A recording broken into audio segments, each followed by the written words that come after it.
Zero ऐसे लगता है कि इनकी समांतर श्रेणी का कौन सा पद जीरो है। अगर एक समांतर श्रेणी इसी तरीके से चलता जाए तो कौन से वाले नंबर पे क्या आएगा, जीरो आएगा। हम लोग इसको कैसे सीखते हैं कि मान लेते हैं कि पहले वाले डब्बे में कौन है 72, दूसरे वाले डब्बे में 68, तीसरे वाले में 64, तो T1 डब्बे में 72 है, T2 डब्बे में 68 है, T3 डब्बे में 62। तो इसी तरीके से चलते जाएंगे तो कौन से वाले डब्बे में जीरो होगा, तो डब्बा पूछ रहा है कौन से वाले टर्म का मतलब डिब्बा, कौन से वाले डिब्बे में जीरो मिलेगा। तो हमको तो नहीं करना, तो हम बोल देते हैं कि चलो Tn वाले डिब्बे में कौन मिलेगा, जीरो। ठीक है, सॉल्यूशन कैसे करेंगे, हम लेट कर लेंगे कि Tn वाले डिब्बे में कौन है, जीरो। अच्छा A क्या है, आप लोग D निकाल पा रहे हैं क्या, माइनस, याद रखेंगे ना, दूसरे में से पहला वाला टर्म माइनस कर देंगे। अच्छा आप लगाते फॉर्मूला, सबसे पहले Tn का फॉर्मूला लगाते हैं, Tn बराबर A plus n minus 1 into D।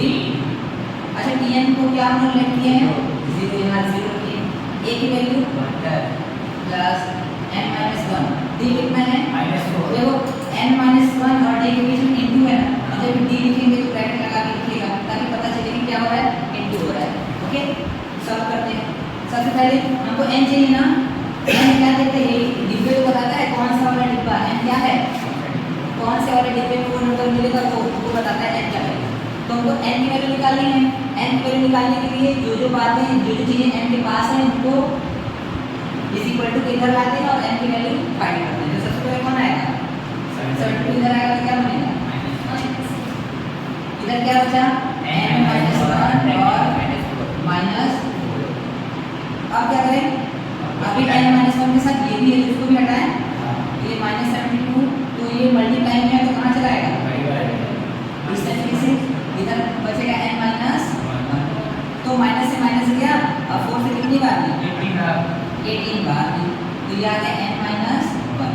अब चूंकि मुझे n चाहिए तो 1 को इधर करना पड़ेगा, तो 1 इधर आके क्या हो जाएगा, प्लस का 1, कितना आ गया, यानी n इज इक्वल टू, यानी कौन से वाले डिब्बे में जीरो मिलेगा, 19वें वाले डब्बे में जीरो मिलेगा ना। इसी तरीके से चलते जाएंगे तो 19वां वाला जो डिब्बा होगा उसमें कौन बैठा होगा, जीरो बैठा होगा। नीचे अदर डाल कुछ लिख लेगा, क्या क्वेश्चन है समांतर श्रेणी का 64 60 का कौन सा पद जीरो है, वहाँ पे इसको लिखते समांतर श्रेणी का जीरोवा पद 90 गलत था, देखोगे समांतर श्रेणी का 19वां पद जीरो है, क्या है उल्टा बात कर रहे हो। आंसर लिखने के बाद हम लिखेंगे कि hence the 19th term of the AP is 0। Hindi में क्या लिखेंगे कि इस समांतर श्रेणी का 19वां पद शून्य है, यानी 0 है।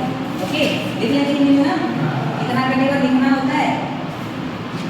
ठीक, इस समांतर श्रेणी का 19वां पद 0 है, और इंग्लिश में कैसे लिखेंगे, the 19th term of an AP is 0।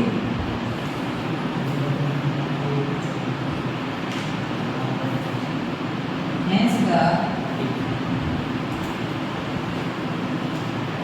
19th term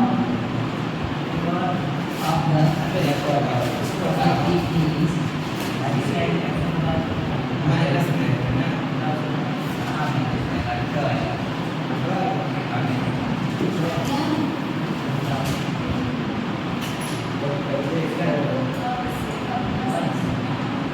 लो ऐसे